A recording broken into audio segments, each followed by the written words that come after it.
From the time we're little girls, we've already been programmed and we don't even know it. The dollhouse, the baby doll, the kitchen set, harmless toys, right? But without realizing it, they start shaping how we see ourselves. Then you grow up, become a mom, and suddenly you're running the real version of that dollhouse. Cooking, cleaning, managing everyone's lives, and wondering, when did I sign up for this script? That's why today we're talking about rewiring your thoughts as a mom. Because sometimes the problem isn't that you're doing too much, it's that your thoughts are running on autopilot. As little girls, we're taught to nurture, care, and organize. We play house, school, babies, cooking. Meanwhile, boys play action, building, winning, creating. They're given footballs, cars, superheroes, PlayStations, things that encourage independence, adventure, and problem solving. No one's doing this to intentionally limit us, but it sets the tone. So, as women, when we become moms, we naturally take on everything. We think about being a good mom means doing it all perfectly, quietly, and with a smile. But here's the thing, you can't create a new life with an old mindset. That's why you have to start rewiring your thoughts. Not because you're broken, but because your current programming wasn't designed for woman you've become. That's why today we're talking about rewiring your thoughts as a mom. Because sometimes the problem isn't that you're doing too much, it's that your thoughts are running on autopilot. And you can't change your life if your mind keeps repeating an old story. But before you can rewire your thoughts, you need to notice them. Most moms don't. We just survive the day. So how do you know it's time to rewire? You wake up tired even after sleeping. You feel guilty for resting, like peace has to be earned. You keep saying yes when every part of you wants to say no. You look at other moms and think they are coping better. Those are red flags, not that you're failing, but that your thoughts are running on the old software. And here's the truth, awareness is the first spark of change. The moment you start hearing your inner voice, instead of letting it boss you around, you've already begun to rewire. No one meant to program us, but from the moment we could hold a toy, we were being gently shaped by expectations. We learned to nurture, organize, soothe, and serve. Boys were taught to build, explore, learn, and win. And here we are, grown women carrying both the home and the emotional weight of everyone in it. We call it being a good mom. But what if that definition was never truly yours? See, we were wired to manage everyone else's comfort and rarely taught to manage our own minds. Rewiring isn't about throwing away who you are. It's about updating the system so it works for the woman you've become, not the one the world told you to be. Before you're a mom, you're a woman, and she's still in there. She's just buried under lists, routines, and everyone else's needs. Ask yourself honestly, if you weren't a mom for one day, who would you be? What would you do with your time? What would light you up even for those 10 minutes? Most of us don't ask because we're scared of the answer, because it might reveal we've been living on autopilot. But wouldn't you rather know than spend years wondering? So grab a notebook, Or open your voice notes and ask yourself, what parts of me have gone quiet since becoming a mom? What did I love before life got this loud? What would make me come alive again? Not productive, but alive. Because you can't pour from an empty cup, and you can't rewire a tired, resentful mind. 5 minutes of music, journaling, or stillness might seem small, but they are not.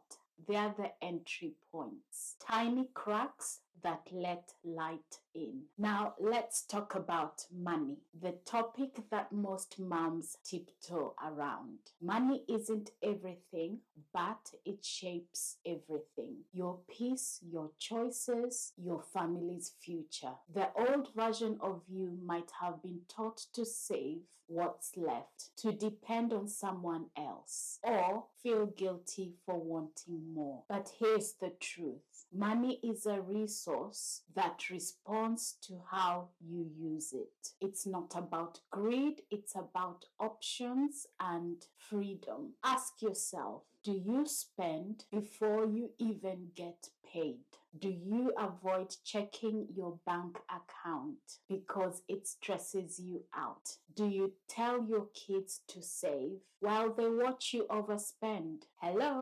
Kids don't do what we say. They copy what we model. So let's model curiosity instead of fear. When you hear a financial term you don't understand, don't shrink from it. Learn from it. Knowledge builds confidence, and confidence builds choices. Even saving £10 a week rewires your brain from scarcity to stewardship. You're telling your future self, I can be trusted with more. Your money mindset isn't just about finances. It's about faith in your ability to handle life. And that's a message your kids will carry long after you're gone. Let's be honest. Most moms are exhausted, not because they can't do it all, but because they keep trying to. It's time to put your superwoman cape down. You are not required to master every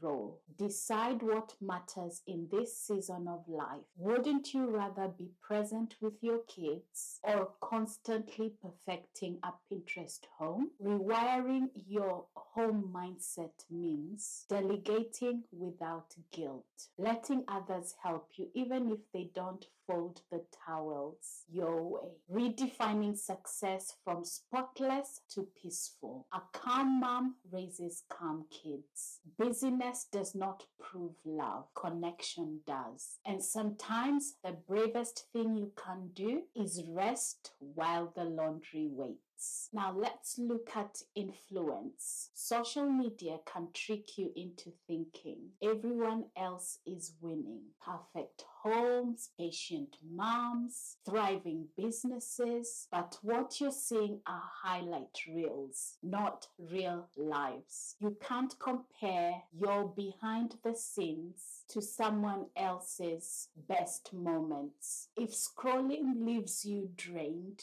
it's time to curate your feed and your circle. Follow people who make you feel seen, not small. And beyond the screen, find your people. Community is a lifeline, a safety net, a soft place to land, a strength you can depend on, a reminder you're not doing life alone. I could go on and on about the importance of community. You need friends who will tell you what you need to hear, not just what you want to hear. Friends who will remind you of your worth when you forget. When you surround yourself with women who are also doing the inner work, you start mirroring courage instead of comparison. What do you feed your mind? Before you can change how you think, you have to look at what you're feeding your mind, because you can't rewire your thoughts while replaying the same old ones. If your mental diet is made up of worry, comparison, gossip, or guilt, that's exactly what your brain will keep serving back to you. You can't expect new patterns to form if all you do is recycle the old ones. So ask yourself, what am I reading? What am I listening to? What voices have the loudest access to me? Are they stretching me or keeping me small? Feeding your mind is about intentional input.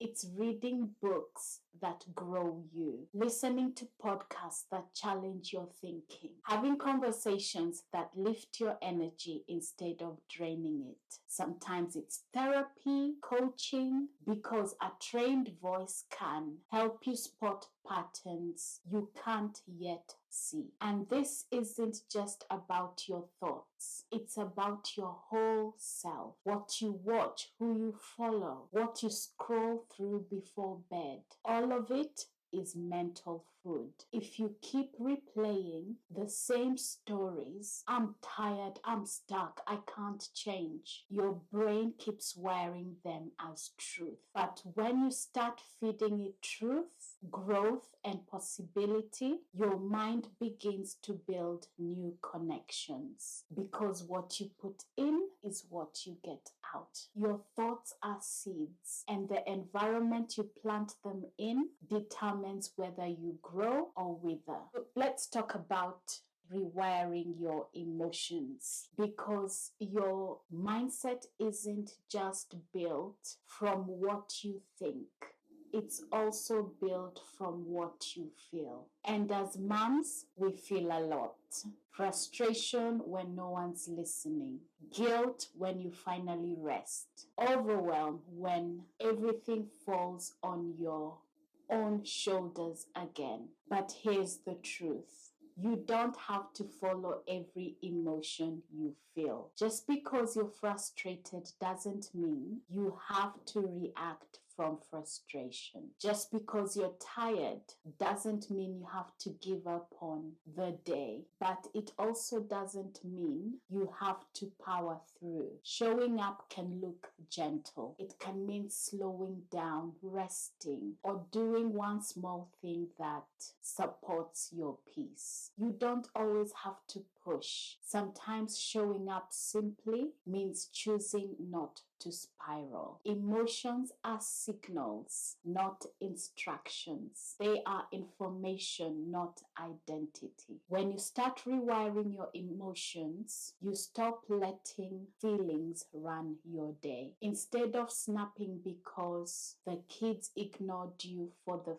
5th time, you pause, breathe, and ask, what's really underneath this? Am I tired, overstimulated, needing help but not asking? Because most emotional outbursts aren't about the moment, they're about the build-up. And when you learn to work through your emotions instead of letting them work for you, everything around you begins to stabilize. Your kids feel it, your partner feels it, even the atmosphere in your home feels it, even the goldfish is not frazzled. Before you roll out of bed each morning, ask yourself, how do I feel today? And how do I want to set the tone for the day? If you wake up off, don't ignore it, name it, because awareness gives you a choice. You can decide, I'm feeling low, but I'll move slower today. Or I'm tense, so I'll build in a pause before reacting. That's emotional leadership, and that's what rewiring your emotions really means. Not pretending you're fine, but creating stability even when you're not. Let's look at negative thinking and overthinking. Negative thoughts are sneaky. They sound like truth, but they're just old echoes. Overthinking, though, that's mental quicksand. You replay, analyze, worry, but nothing actually moves. So here's the rewire. Catch the thought, pause, ask, is that true or just familiar? Then replace it with something believable, not fake. Instead of I'm failing as a mom, say I'm learning as I go along. Instead of I can't do this, say I can't do this yet. and then act, because action is the fastest way to teach your brain new truth. How can you change your reality? If you don't like your reality, change it. Stop limiting yourself like you don't have a choice. Change it. But change doesn't happen overnight. It starts in your mind and grows through small choices. Your thoughts build your days. Your days build your life. So when you shift the thought, you shift everything. Think of this. I'm not behind, I'm becoming. You don't have to overhaul your whole world in one go. You just need to stop running it on the same outdated beliefs. Change begins in silence, honesty, in the small acts of courage no one sees. That's where rewiring happens, not in the loud transformation, but in the quiet consistency. Rewiring your thoughts isn't a one-time project. It's a lifetime practice. You'll fall back into old patterns, but now you'll notice them faster. That's progress. The next time you catch yourself thinking, I'm stuck, ask, or am I repeating a thought that no longer fits the woman I'm becoming? Because you're not here to be perfect, but you're here to be present, powerful, and at peace. And remember, you can't change your life overnight, but you can change one thought today, and that's where everything begins. In the next video, we will be looking at the silent damage of a fixed mindset. It will give you awareness you've been missing so you can finally grow without holding yourself back. Bye for now. I'll see you in the next one.